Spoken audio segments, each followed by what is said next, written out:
हम लोग सीखते हैं कि अवतल दर्पण द्वारा इमेज फॉर्मेशन कितना होगा, जिसमें मैंने बताया था कुल मिलाकर के 6 केसेस होते हैं। जब भी कभी आप कॉन्केव मिरर लेते हैं तो 6 केस कैसे कैसे होंगे, 6 की स्थितियां आपने देखा था। अब उसमें देखते हैं हम लोग कि 6 स्थितियों में इमेज कैसे बनता है। ठीक, तो जो पहला केस है हम लोगों का, हमने बताया था जब वस्तु अनंत पर, पहला केस है जब वस्तु अनंत पर,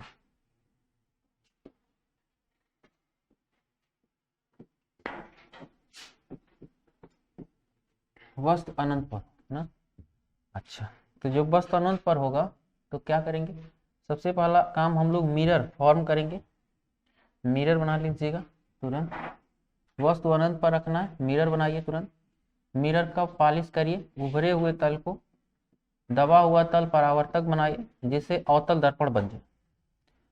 अब हम लोग जानते हैं इसका एक मध्य बिंदु होता है जिसे ध्रुव कहते हैं, इसका एक सेंटर होता है जिसको मिलाकर खींची गई रेखा जो होती है वो मुख्य अक्ष कहलाती है।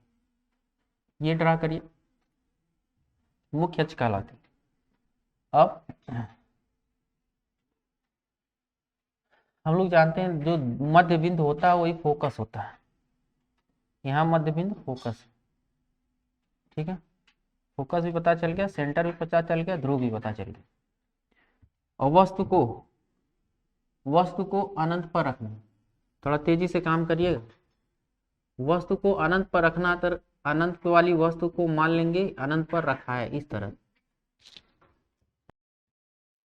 तो जो 6 केसेस बताए थे मैंने, वो 6 केसों में हमने एक चीज बताया था, 4 नियम बताया था, उसमें से 2 नियम कोई भी उपयोग करेंगे। लेकिन और चारों नियम के बाद हमने एक चीज और बताया था, 4 नियम के बाद, कि 6 केसेस में अगर अनंत पर वस्तु है तो इसका प्रतिबिंब कहाँ बनाना, फोकस पर। तो हम मान लेते हैं कहीं से प्रकाश किरण आ रही थी, रास्ते में ये हमको दिखाई दी, क्योंकि अगर हम कहीं से अगर दिखा देंगे डायरेक्टली तो अनंत नहीं रह जाए, तो अनंत नहीं रह जाएगा। तो मान लेते हैं प्रकाश किरण आ रही थी, रास्ते में दिखाई दी, तो मैंने बताया था ध्रुव पर जो प्रकाश किरण आपतित होती है जितने कोण पर, उतने ही कोण पर क्या होगी, परावर्तित हो जाए, है ना।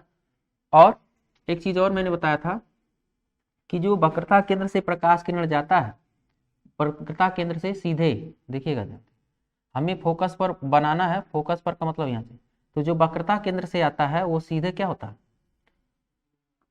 पुनः अपने मार्ग पर जितना तेज आपतित उतना क्या होता है, परावर्तित होता है। तो फोकस पहले से हम लोग नहीं मानेंगे ना। अब इसको लंबवत मिला देंगे, और लंबवत मिलाने पर हमें क्या मिल जाएगा, जो ये प्रतिबिंब होगा लंबवत इसे मिला देंगे ऐसे, है ना, तो यही प्रतिबिंब होगा और इसी को हम लोग फोकस मान लेंगे। ठीक है, क्योंकि बनता तो फोकस पर है, क्योंकि हम लोग जब हाथ से जब खींच रहे होंगे ना, वो फोकस पर ही फोकस होता है।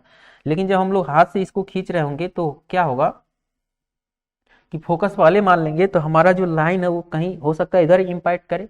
कुछ बच्चे ऐसे भी करेंगे, फोकस यहाँ होगा और इंटरसेक्ट अगर यहाँ किया तो से मिला देंगे। प्रतिबिंब ऐसे नहीं बनता, ये गलत है बच्चे, ऐसा नहीं बनाए। जो प्रतिबिंब होगा लंबवत सीधे मिलाएंगे, है ना, तो फोकस पर बनता है, फोकस बाद में मानेंगे और उसके बाद इसको लंबवत मिला देंगे। ठीक है, और एक चीज ध्यान रखिएगा कि ये प्रकाश किरण जो हम लाए हैं कहीं ऐसा ना हो जाए आपके दर्पण पर, है ना, इसका मतलब ये कहीं मिल गया, ऐसा दिखाइएगा कि इस तरह से दिखाई दे। इसका मतलब ये है कि यो कहीं से आ रहा है, यो कहीं से आ रहा है ना, तो ध्यान रखिएगा। बन गया फिगर। तो जो प्रतिबिंब बना उसकी प्रकृति लिखनी होती है। प्रकृति क्या है, ये प्रतिबिंब की जो प्रकृति है वो आप दिखाई देख रहे होंगे, जो प्रतिबिंब है वो उल्टा है, पहला लिखते हैं उल्टा। दूसरी स्थिति ये है प्रतिबिंब की, प्रतिबिंब उल्टा हो गया, और प्रतिबिंब वास्तव में कट रहा, वास्तविक भी इसको बोलते हैं, वास्तविक। और ये जो वस्तु है वो बड़ी होगी और प्रतिबिंब छोटा होगा, तो इसे बोलते हैं प्रतिबिंब जो है छोटा भी, है ना, लेस देन ऑब्जेक्ट। और प्रतिबिंब कहाँ पर, फोकस पर बनता है, तो ये प्रतिबिंब की प्रकृति पूछी जाती है, फोकस पर। ये 4 बातें इसमें होंगी। ठीक, आगे बढ़ते हैं। अब वस्तु को लाते हैं, जब वस्तु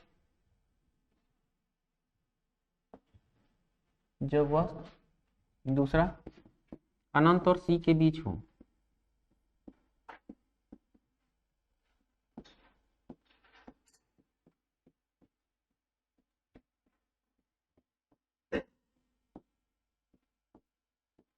वस्तु को लाते हैं, अनंत और सी के बीच रखते हैं।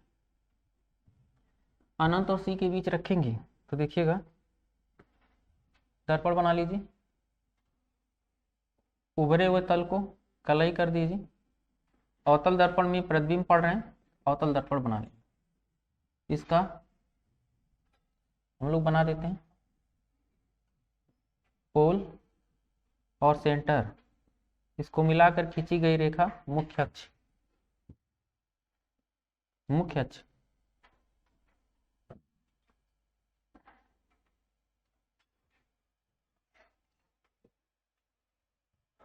इधर कहीं अनंत है, अब यहां वस्तु रख देंगे अनंत और सी के बीच, इसमें फोकस मान लेंगे, कोई दिक्कत नहीं।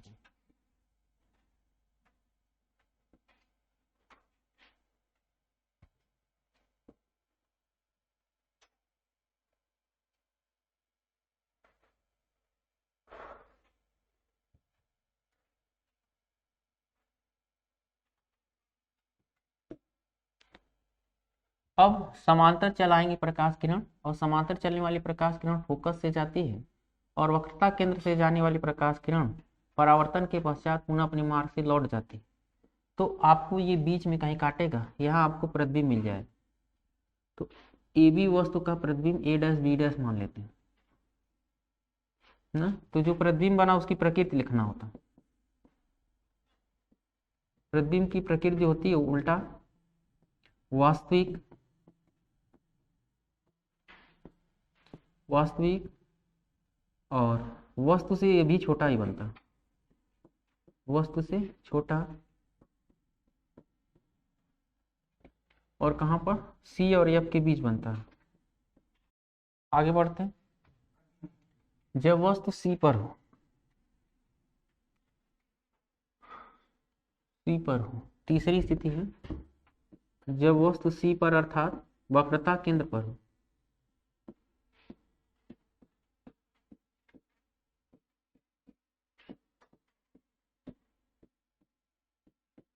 वक्रता केंद्र पर हो, ऐसा देखते हैं।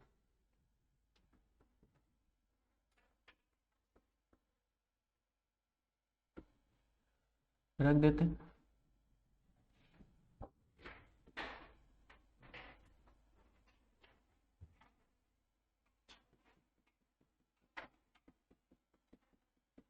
अवतल दर्पण बना लीजिए,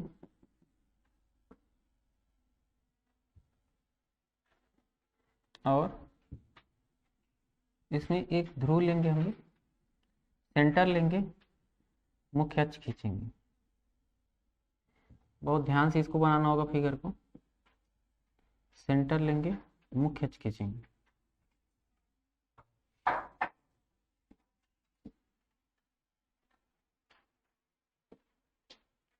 देखिए सी पर जब होता है वस्तु, तब हमारा जो प्रतिबिंब है सी पर ही बनेगा और बराबर बनेगा। तो ध्यान दीजिएगा ये फिगर कैसे बनाएंगे और आपको कैसे बनाना। देखिए हम बनाएंगे गलत कम हो चांसेस है, लेकिन आपसे गलत हो सकता है। समांतर चलने वाला प्रकाश किरण फोकस से जाए, और फोकस से जाने वाला प्रकाश किरण अगर मुख्य अक्ष के समांतर होगा, तो देखिए गलती क्या होगी कि ये यहाँ कहीं मिल जाएगा और आपको परेशान करेगा बार बार, कि या तो कहीं पीछे मिल जाए, कहीं इधर उधर मिल जाए, तो बार बार परेशान करेगा। लेकिन इससे बचना है ना, नियम तो यही है, लेकिन जब फिगर खींचेंगे तो परेशान करेगा। लेकिन एक शर्त पे परेशान नहीं करेगा, कब?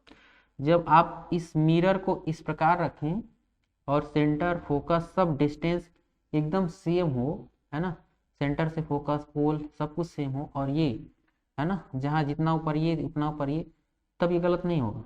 तो हम लोग सबसे पहला काम इस फिगर को सही करने के लिए क्या करते हैं, देखिए इस फिगर को अगर सही करना है, रूल्स यही है, जितना बड़ा ऑब्जेक्ट हमारा वस्तु होता है उतना बड़ा प्रतिबिंब भी पहले बना लेते, ठीक है, और इससे समांतर प्रकाश किरणें दोनों इधर डाल लेते हैं, ठीक है। अब यहाँ रख करके स्केल और यहाँ रख करके स्केल, इसको मिला देंगे, इसको और इसको रख के इसको, है ना। अगर ऐसा करेंगे तो आपका आसानी से प्रतिबिंब बन जाएगा, और मानेंगे प्रकाश किरण जा रही थी, अपवर्तित होकर के फोकस से चली गई, और फोकस से जाने वाली मुख्य अक्ष के क्या हो गई, समांतर हो, तो आपका फिगर बन के तैयार हो जाएगा ना। इसी तरह से करिएगा। जो प्रतिबिंब है वो प्रतिबिंब का नेचर पूछता है, तो जो प्रतिबिंब बना इमेज वो उल्टा ही बना, लेकिन वास्तविक भी बना और वस्तु के बराबर बनता है, वस्तु के बराबर, और कहाँ पर, वक्रता केंद्र पर बनता। चौथी स्थिति क्या है देखिएगा, चौथी स्थिति है जब वस्तु वक्रता केंद्र और फोकस के बीच हो, जब वस्तु वक्रता केंद्र और फोकस के बीच हो, फोकस के बीच हो,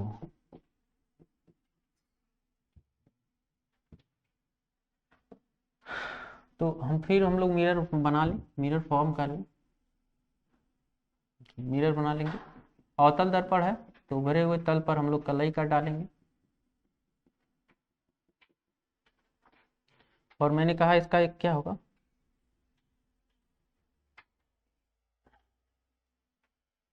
इसका एक मध्य बिंदु ध्रुव होगा और सेंटर होगा,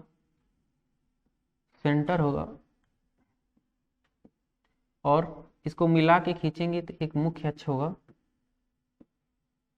ठीक है, मुख्य अक्ष होगा, और बीच में कहीं फोकस होगा। ये तो सब में कॉमन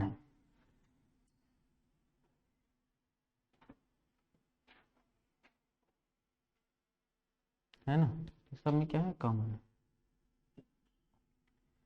अब हम लोग वस्तु को कहाँ रखेंगे, वस्तु को हम लोग रख देंगे C और F के बीच। तो ये इजी चीज है, समांतर चलने वाली प्रकाश किरण कहाँ जाएगी, फोकस से जाएगी। एक रूल ये यूज करेंगे, है ना। दूसरा रूल ये भी यूज कर सकते हैं कि ध्रुव से जाने वाली प्रकाश किरण जितने एंगल पर आती है उतने ही कोण पर, जितने एंगल पर ये आपतित होती है उतने ही एंगल पर ये क्या हो जाती है, परावर्तित हो जाती है ना। ऐसे भी कर सकते हैं, मान कर 4 नियम में से कोई भी 2 नियम उपयोग करना, इस पर भी ये सही है। फोकस से जाने वाला मुख्य अक्ष के समांतर हो जाता है, ये सही है, कोई दिक्कत नहीं। आपको जैसा जो नियम 2 नियम कम से कम यूज करना होता है, कोई 2 नियम उपयोग कर सकते। तो ये प्रकाश किरण कुछ इस तरह से चली गई, और ध्रुव से जाने वाली प्रकाश किरण जितने कोण पर आपतित होती है उतने कोण पर परावर्तित हो जाती है। तो ये प्रकाश किरण जाने का मार्ग दिखाएंगे, और यहाँ जो काटेगा उसको मिला देंगे। और हम लोगों को पता था जो प्रतिबिंब होता है, प्रतिबिंब कहाँ बनता है, प्रतिबिंब तो उल्टा ही बनता है। दूसरी बात ये वास्तविक भी है, क्योंकि वास्तव में प्रकाश किरणें काट रही है ना, वास्तविक भी है, ठीक। तीसरी बात ये है वस्तु से बड़ा बन जाता है, अब की बार वस्तु से बड़ा बनता है। और चौथी बात अनंत और सी के बीच बनता है, अनंत और सी के बीच बनता है। सी का मतलब वक्रता केंद्र और अनंत के बीच। अगली स्थिति है जब वस्तु फोकस पर हो, है ना? जब वस्तु कहाँ पर हो, फोकस पर हो।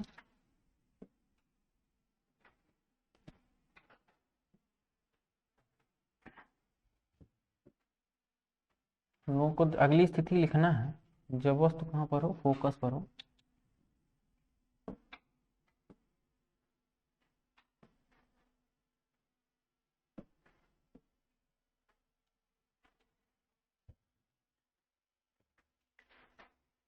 जब वस्तु फोकस पर है,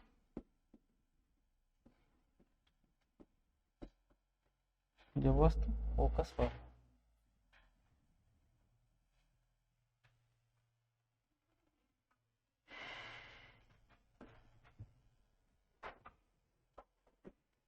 तो यहाँ पर फोकस पर हम लोग वस्तु को रखेंगे।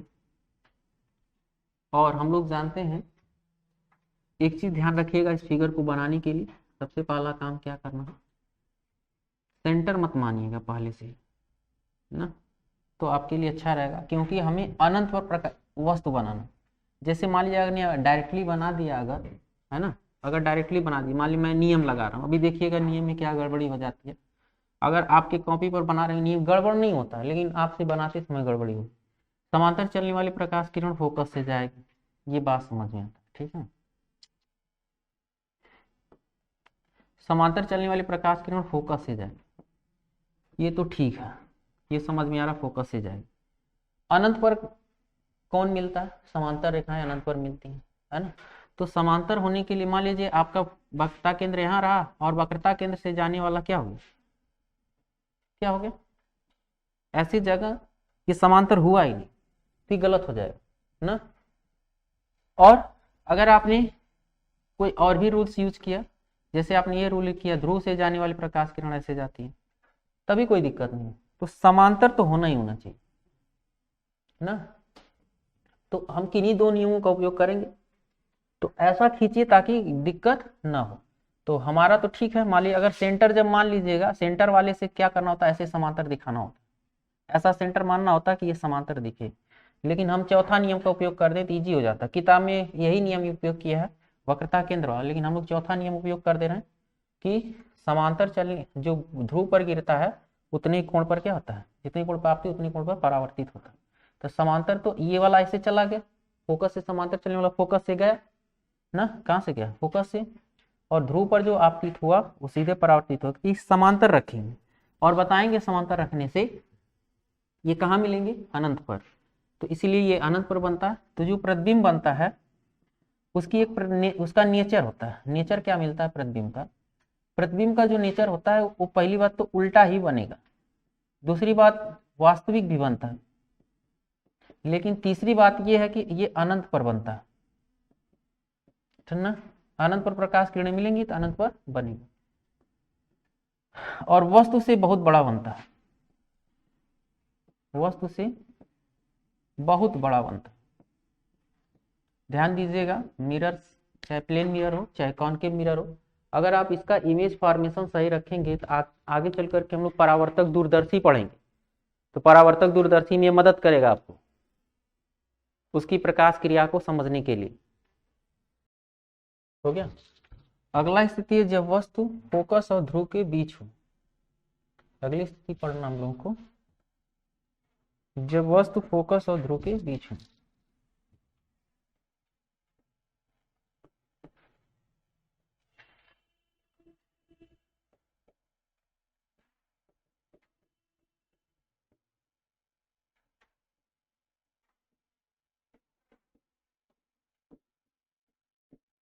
जब वस्तु फोकस और ध्रुव के बीच हो,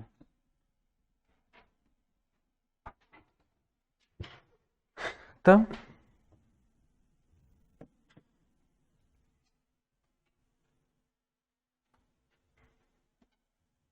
फोकस और ध्रुव के बीच रखेंगे वस्तु को, फिगर बना के रख देते हैं।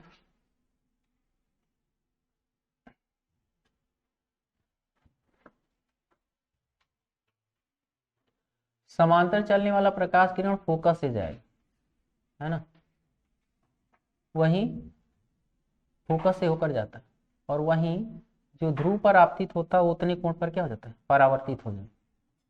तो ये आगे कहीं नहीं मिलेंगे, आपकी किताब में वक्रता केंद्र से ले गया, लेकिन हम लोग ऐसे ही बनाए, कोई दिक्कत नहीं। अगर कहीं नहीं मिलेंगे तो माना जाता है कि पीछे कहीं जा करके मिलेंगे,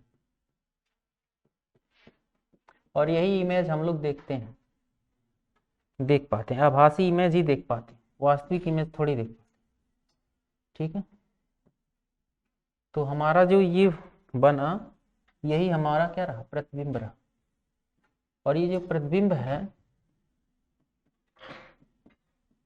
ये प्रतिबिंब, पहली बात तो ये जो प्रतिबिंब है वो सीधा रहा, दूसरी बात आभासी रहा, तीसरी बात वस्तु से बड़ा भी है, वस्तु से बड़ा होता, और चौथी बात दर्पण के पीछे बनता।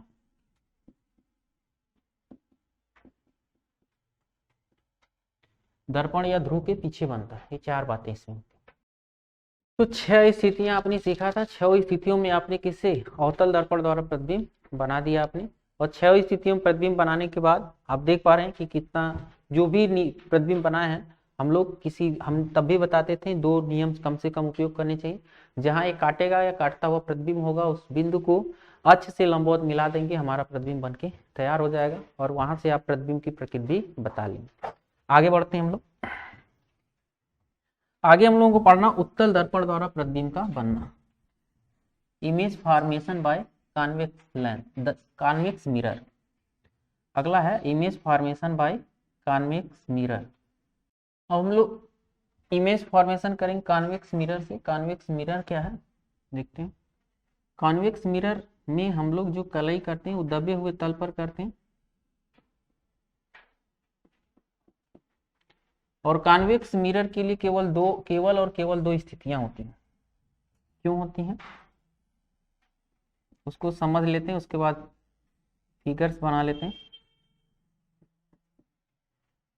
कॉन्वेक्स मिरर में भी हम लोग सभी पॉइंटों को दिखाएंगे, जैसा कि ध्रुव हम दिखाएंगे, वक्रता केंद्र दिखाएंगे, ध्रुव दिखाएंगे, वक्रता केंद्र दिखाएंगे, और दोनों को मिलाकर खींची गई रेखा मुख्य अक्ष दिखाएंगे, और साथ साथ इनका फोकस भी दिखाएंगे। ये तो दोनों रहे।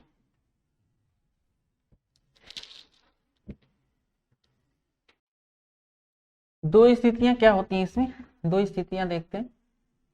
पहली बात तो ये जान लेते हैं क्या स्थिति संभव नहीं है। दरअसल मान लें अगर इसको हम लोग अनंत मान लें, सेंटर मान लें, इसको फोकस मान लें, और वस्तु को कहीं भी रखते जाए, वक्रता केंद्र उसके बीच फोकस या स्थित ध्रुव, तो हमने ऐसा सिखाया था अनंत पर चलिए, अनंत और सी के बीच चलिए, है ना, सी पर चलिए, सी और एफ के, तो कोई मतलब नहीं। कभी भी कोई वस्तु अगर दर्पण के उल्टा है तो उसका कोई प्रतिबिंब बनने वाला नहीं, इसलिए इसकी कई स्थितियां नहीं होती। केवल और केवल दो स्थितियां क्या होती हैं वो समझ लेते हैं।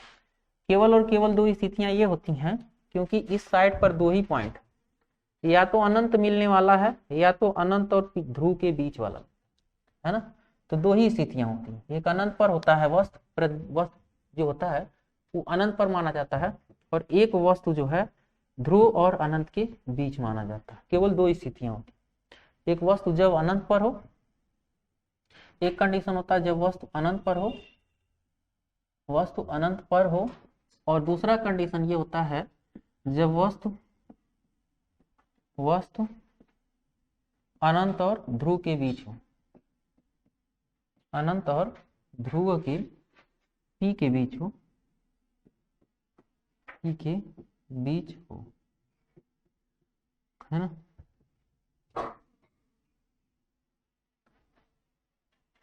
कोई दिक्कत नहीं। इसमें क्या करेंगे हम लोग, प्रकाश किरणें ले चलेंगे। मान लेते हैं अनंत से प्रकाश किरण आ रही थी और यहाँ आकर के दर्पण पर समांतर प्रकाश किरण पड़ रही है, तो हमने एक चीज बताया था, इसका परावर्तन रिफ्लेक्शन रूल क्या होता है। रिफ्रैक्शन रूल में आपने पढ़ा था कि जो अभिलंब होता है वो कहाँ से जाता है, वक्रता त्रिज्या ही अभिलंब का कार्य करती है, है ना।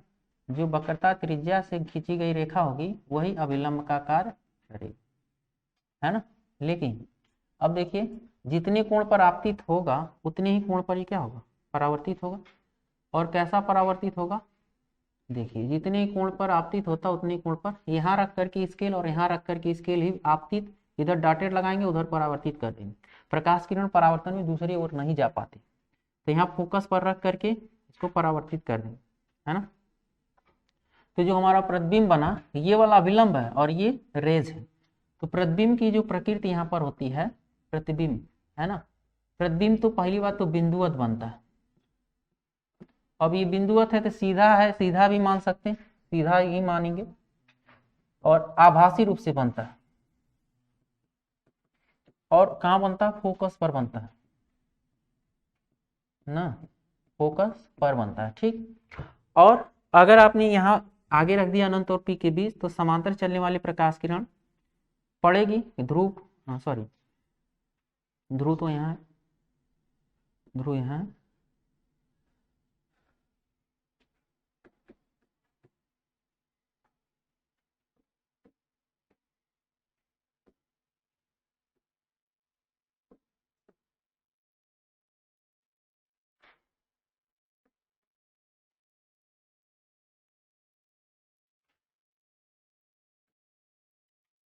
समांतर चलने वाली प्रकाश किरण दर्पण पर कौन सा, परावर्तन रूप से परावर्तित होगी किस तरह से? सबसे पहले अभिलंब, है ना, डालेंगे तो समांतर चलने वाली प्रकाश किरण जो होती है जितने कोण पर आती है उतने कोण पर परावर्तित हो फोकस पर जाती हुई प्रतीत होती है, ये रूल्स होता है इसमें।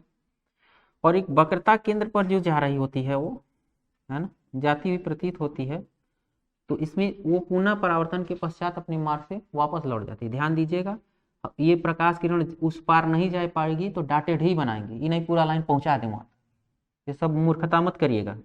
अब ये डॉटेड डॉटेड रूप से काटेंगे तो इमेज फॉर्म हो जाता है, तो जो प्रतिबिंब बनता है वो प्रतिबिंब को हम लोग लंबवत मिला देंगे, प्रतिबिंब की परिस्थिति जो है वो सीधा ही दिखती है और वस्तु से छोटा दिखती है, वस्तु से छोटा। और ध्रुव और एफ के, पी और एफ के बीच बनता है, एफ के बीच, है ना, पी और एफ के बीच छोटा। और ये भी जो होता है आभासी ही होता है, सीधा आभासी,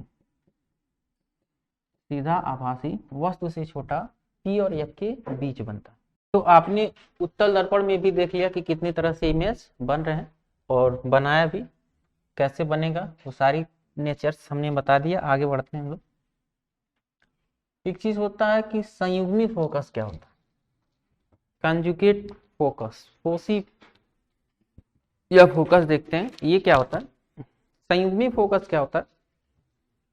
संयुग्मी का मतलब युग्म, और संयुग्मी होता क्या है कि जितना भी फिगर आपने बनाया है, यहाँ देखिए जो भी फिगर आपने बनाया है इसके पहले, इसमें तो नहीं होता है, इसमें संयुग्मी फोकस नहीं होता।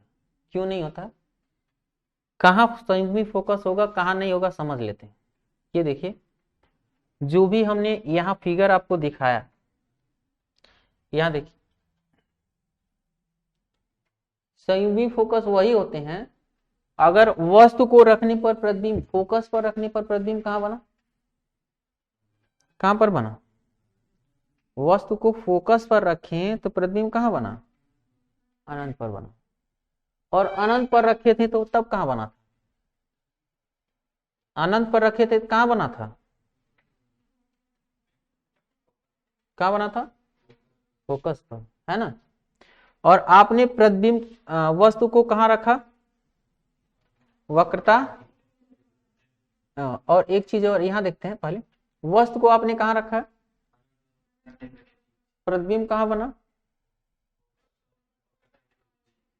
और इसी का उल्टा ये वाला देखिए, नीचे वाला, जब प्रतिबिंब कहाँ था? बीच, तो प्रतिबिंब कहाँ बन रहा है? यही पॉइंट संयुग्मी होते हैं, मतलब वाइस वर्स है ना। इसी को उल्टा कर दीजिए तो इसके ऊपर वाला मिल जाएगा, हाई वाला मिलेगा, ये वाला मिलेगा, यही तो है। इसी को उल्टा कर दीजिए तो आपका ये नीचे वाला मिलेगा। और अनंत वाला भी पढ़िए, अनंत पर है फोकस पर बन रहा, फोकस पर है तो, और सी पर है तो सी पर बन रहा। तो चाहे नीचे ऊपर वस्तु रखे तो नीचे प्रतिबिंब बना, नीचे वस्तु रखेंगे तो इसका संयुग्मी सी ही है। इस अवस्था में संयुग्मी क्या है? सी है। इस अवस्था में संयुग्मी क्या है? दो बिंदु में, है ना। कौन? संयुग्मी बदल गया, ठीक। तो संयुग्मी फोकस क्या होता है? हाई फोकस दूसरा चीज है, तो समांतर जाए फोकस से होकर के जाए। संयुग्मी फोकस दर्पण के सामने के वे बिंदु होते हैं जहां पर हम लोग कोई वस्तु रखें और प्रतिबिंब बन जाए, और प्रतिबिंब को पुनः वस्तु बन रख माने तो क्या बन जाए? प्रतिबिंब को अगर वस्तु मान ले तो वस्तु क्या बन जाए? बात समझे? वस्तु के स्थान पर प्रतिबिंब प्राप्त हो जाए, यही क्या होते हैं? बिंदु संयुग्मी। और मुझे अब बताइए, हमने हमने कहा ये है, लेकिन ये जो फिगर बना कौन सा, ये वाला फिगर, क्या इसका संयुग्मी हो सकता है? इसका संयुग्मी हो सकता है? नहीं हो सकता। क्यों नहीं हो सकता? क्यों नहीं संयुग्मी हो सकता?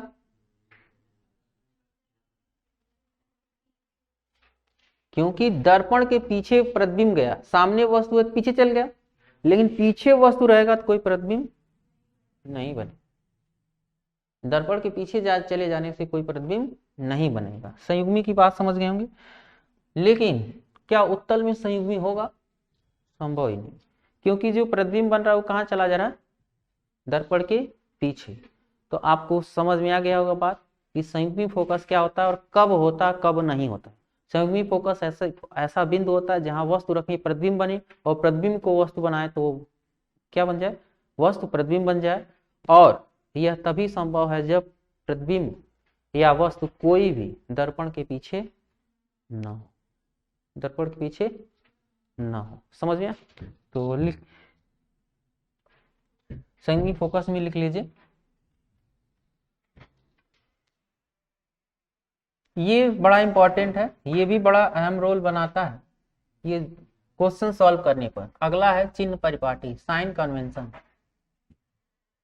चिन्ह परिपाटी, साइन कन्वेंशन, ये जानना है कैसे समझें, कहाँ पॉजिटिव होगा कहाँ निगेटिव होगा, क्योंकि ये सारे क्वेश्चंस में ये मदद करेगा कि पॉजिटिव लें कि निगेटिव लें। ठीक है, तो इसको जानना जरूरी है।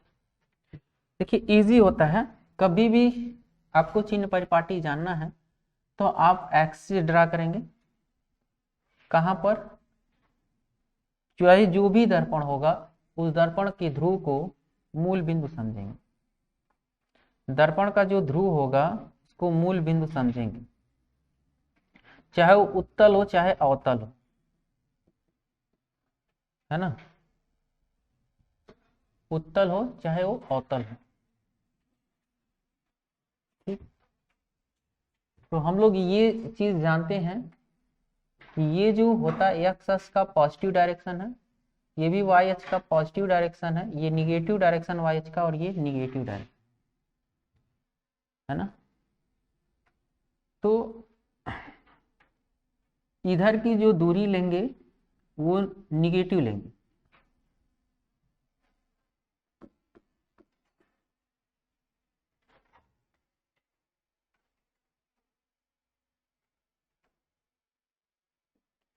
जो दूरी लेंगे ध्रुव से बाईं ओर हमेशा क्या लेंगे? निगेटिव लीजिएगा, है ना?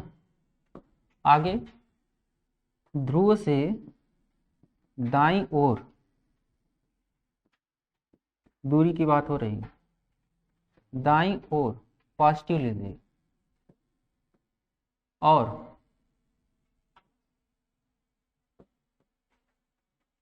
ध्रुव से ऊपर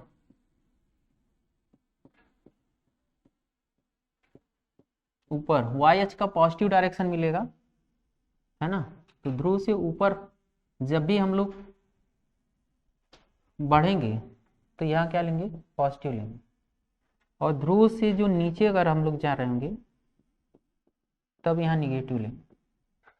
तो इस पूरे का मतलब क्या है? इस पूरे का ध्रुव से बाईं ओर जब भी आएंगे इधर की दूरी हम निगेटिव ही लेंगे और इधर की दूरी हम लोग पॉजिटिव ही लेंगे, और ऊपर जो भी दूरियां होंगी जैसे वस्तु या प्रतिबिंब अगर इस तरह का है तो पॉजिटिव लेंगे ना। अब आप समझ लेते हैं सभी पॉजिटिव निगेटिव को, नीचे रहेगा तब क्या लेंगे? निगेटिव, चाहे वो कहीं हो। बाईं ओर का मतलब ये इस पर और दाईं ओर का मतलब है इस पर, ऊपर का मतलब ये सब है पॉजिटिव, नीचे का मतलब ये सब है तो क्या? निगेटिव।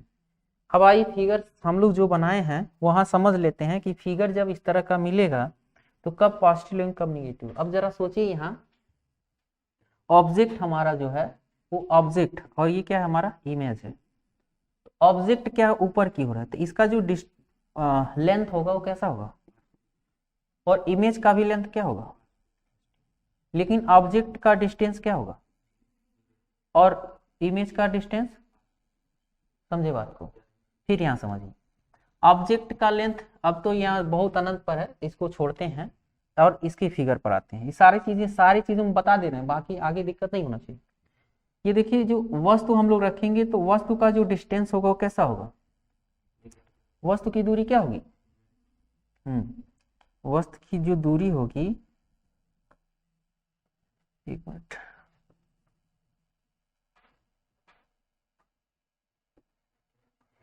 वस्तु की जो दूरी हम लोग रखेंगे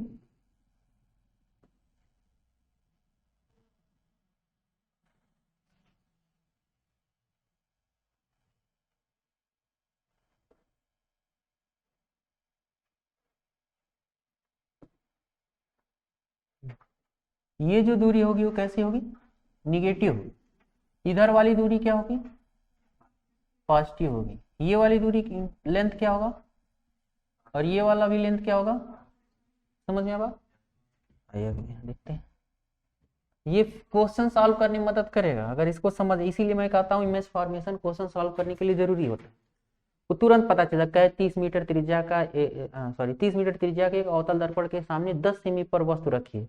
तो 30 सेमी त्रिज्या का मतलब ये है कि ये 30 सेमी यहाँ है, 10 सेमी की, इसका मतलब ये क्लियर है, वो पता चल गया, तुरंत पता चल गया कि जो वस्तु रहने वाला वो सेंटर और किसके, ध्रुव के बीच में है ना। और अगर इसका फोकस निकालेंगे तो कितना आएगा, वक्रता त्रिज्या का 15, तो वस्तु को भी कहाँ रखा गया, 15 और 10 के बीच में, 15 है, फोकस दूरी क्या हो गई, 15 हो गई। इसका मतलब वस्तु 10 सेमी का मतलब यू क्लियर हो गया कि फोकस और ध्रुव के बीच में। तो तुरंत बताता कि हम अगर फोकस और ध्रुव के बीच में, हमारा जो इमेज बनने वाला है वो कहाँ चला गया, पीछे। जब तक आप ये एनालिसिस करेंगे नहीं, क्वेश्चन गलत हो जाएगा। क्वेश्चन सॉल्व करने के लिए तुरंत एनालिसिस करिए वस्तु हमारी है कहाँ, और वस्तु जहाँ है जो ही हम क्लियर करेंगे अक्ष पर, तो पता चल जाएगा कि वस्तु का इमेज कहाँ बन रहा है। और इमेज जब बना लेंगे ना, तब आप जो भी नहीं होता है 10th में क्वेश्चन जब सॉल्व किए होंगे, कोई नहीं ये बताया होगा, तो आप अपनी मर्जी से कौन पॉजिटिव कौन निगेटिव लगा के जबरदस्ती आंसर लाए हो। तो जबरदस्ती की आवश्यकता यहाँ पर नहीं। कॉन्सेप्ट अगर आपका क्लियर है तो एक भी साइन आपका गलत नहीं होगा, ठीक। दूरी पॉजिटिव में आए चाहे निगेटिव में आए, उसमें हमें कोई कंफ्यूजन नहीं, लेकिन हमें पता होना चाहिए कौन सा डिस्टेंस पॉजिटिव और कौन निगेटिव। जैसे मान लीजिए अगर हम इस वाले फिगर पर आए, यहाँ देखिए, अगर मैं एक क्वेश्चन कहूँ, एक दर्पण है, एक दर्पण की वक्रता त्रिज्या मान लेते हैं, वक्रता त्रिज्या मैं कहूँ 20 सेमी है, हाँ। अगर एक दर्पण की वक्रता त्रिज्या 20 सेमी है और एक वस्तु 12 सेमी की दूरी पर रखा है, तो आर की वैल्यू हमें पता चल गया, यहाँ पर आर की वैल्यू कितना, 20 सेमी दे रहा है, और वस्तु जो है वो यू की वैल्यू दे रहा है कितना, आगे हम लोग क्वेश्चन मदद करेगा, 12 सेमी। इसका मतलब ये वक्रता त्रिज्या है, तो फोकस तुरंत पता चलेगा कितना, 10 सेमी।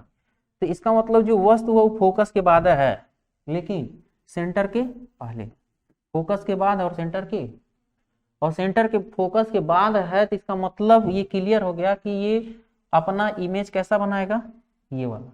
परिस्थिति पता चल गई। तो इसलिए इसकी वस्तु की दूरी u क्या होगी, पॉजिटिव होगी, और ये जो प्रतिबिंब की दूरी होगी वो क्या होगी, अच्छा, u की दूरी पॉजिटिव होगी, u पॉजिटिव होगा, u निगेटिव ही होगा। ध्रुव से इधर की दूरी क्या होगी, निगेटिव, और प्रतिबिंब की भी दूरी क्या होगी, वस्तु की लंबाई क्या होगी, और प्रतिबिंब की लंबाई, हाँ। तो यहां पर भी देख लेते हैं, वस्तु की दूरी, प्रतिबिंब की दूरी, वस्तु की लंबाई पॉजिटिव, और इमेज की लंबाई, यहां पर लास्ट वाले में भी देख लेते हैं, वस्तु की दूरी निगेटिव, प्रतिबिंब की दूरी निगेटिव, वस्तु की लंबाई, प्रतिबिंब की लंबाई निगेटिव। यहाँ पर भी देख लीजिए, जो वस्तु होगा वो वस्तु की दूरी जो होगी वो निगेटिव होगी, प्रतिबिंब की दूरी भी, वस्तु की लंबाई, और पॉजिटिव है निगेटिव तो पता नहीं, लेकिन पॉजिटिव ही समझते हैं। और यहाँ पर जो प्रतिबिंब की लंबाई क्या होगा, तो ये चिन्ह लेने के नियम होते हैं, और चिन्ह लेने के नियम बस यही 6 फिगर हैं, बाकी और कहीं आएगा ही नहीं चिन्ह, है ना। दूसरी बात मैंने बताया क्या, संयुग्मी फोकस, इसको कॉन्सेप्ट में रखिएगा। आप देखिए क्या पढ़े हैं, आप बार बार वस्तु को ऐसे रख के पढ़े, ऐसे, तो ये जरूरी नहीं है। जब हम लोग, ये बहुत ध्यान से पढ़िए बच्चे, जब हम लोग पढ़ेंगे परावर्तक दूरदर्शी, जब तक ये कॉन्सेप्ट आपका इमेज फॉर्मेशन का नहीं क्लियर है, सारे रूल्स रट जाइएगा, और ये जो इमेज बनता है इसको कई बार बना के चेक करिएगा, और चेक करने में इजी होगा। कैसे इजी होगा, क्योंकि मैंने आपको 6 कंडीशन ही बताया, कौन सा कंडीशन पे कहां पर प्रतिबिंब बनेगा कल मैंने बताया था, वो चीज याद रखिए, कॉन्सेप्ट दिमाग में रखिए ना। और यहाँ पर हम ये बता रहे हैं कि जब आप दूरदर्शी या सूक्ष्मदर्शी बना रहे होंगे, जब तक इमेज फॉर्मेशन का रूल क्लियर नहीं होता है तब तक आपको प्रकाश में परेशान हो जाएंगे, है ना। तो इमेज फॉर्मेशन बड़ा जरूरी है। अब देखिए हमको ये बात मैं बता रहा हूं कि ये जरूरी नहीं है कि वस्तु हमारा दर्पण ऐसा पड़ा रहेगा, कहीं कहीं वैसे दर्पण बना लेगा, तब भी घबराने की जरूरत नहीं है। और ऐसे वस्तु बना लेगा, घबराने की बिल्कुल जरूरत, सीधा करने की भी आवश्यकता नहीं, है ना। वहां से ही आप चला दीजिए, है ना, यहीं से ही प्रतिबिंब इसको चला लीजिए, ऐसे चला लीजिए, समांतर चलेगा, कोई दिक्कत नहीं, आप जहां मर्जी वहां रहिए। हम किसको ढूंढेंगे, फोकस को, वहां से गुजार लेंगे और ध्रुव पर डाल दें, अच्छा वक्रता केंद्र को खोज लेंगे, ध्रुव पर डालेंगे, जितने कोण पर आता है उतने पर क्या होगा, परावर्तित होगा। ये रूल्स हम कहीं भी लगाएंगे। अब हमारा ये जरूरी नहीं है कि मैं जैसा सीधा खड़ा रहेगा, नहीं, वस्तु ऐसे भी कहीं कहीं आएगा, ऐसे रहेगा, कोई दिक्कत नहीं। ऐसे वस्तु रहा तब हम वस्तु की लंबाई क्या लेंगे, निगेटिव लेंगे, और समांतर प्रकाश किरण चलाएंगे। अब ये जहां पर जाकर के काटेगा वहां पर हम अपना क्या बना लेंगे, इमेज बना लेंगे। समझ में आया। तो बाद में प्रतिबिंब भी ऐसे ऊपर हो सकता है, वस्तु नीचे हो सकता है। तो हमें केवल कॉन्सेप्ट चाहिए, कौन सा, 4 कॉन्सेप्ट इमेज फॉर्मेशन के। समांतर चलने वाली प्रकाश किरण फोकस से जाती है, फोकस से जाने वाला मुख्य अक्ष के समांतर हो जाता है, वक्रता केंद्र पे जाने वाला पुनः परावर्तन को लौट आता है, और ध्रुव पर गिरने वाला जितने कोण पर गिरते हैं उतने कोण पर परावर्तित हो जाता है। बस ये 4 रूल चाहिए। और चिन्ह लेने के जो नियम है वो क्या है, हम लोग वहां पर ध्रुव को चाल चाल करके आगे जब हम लोग क्या पढ़ रहे होंगे, लेंस पढ़ रहे होंगे, तो यहाँ तो ध्रुव को क्या मानेंगे, मूल बिंदु, और वहां पर लेंस जब पढ़ेंगे प्रकाश के केंद्र को मानेंगे क्या, मूल बिंदु। तो इस तरह से हमें क्या क्लियर हो जाएगा, साइन, चिन्ह क्लियर हो जाएगा, पॉजिटिव और निगेटिव। बस समझे हैं। तो ये बहुत इंपॉर्टेंट था, जो सारी बातें मैंने आपको बताया।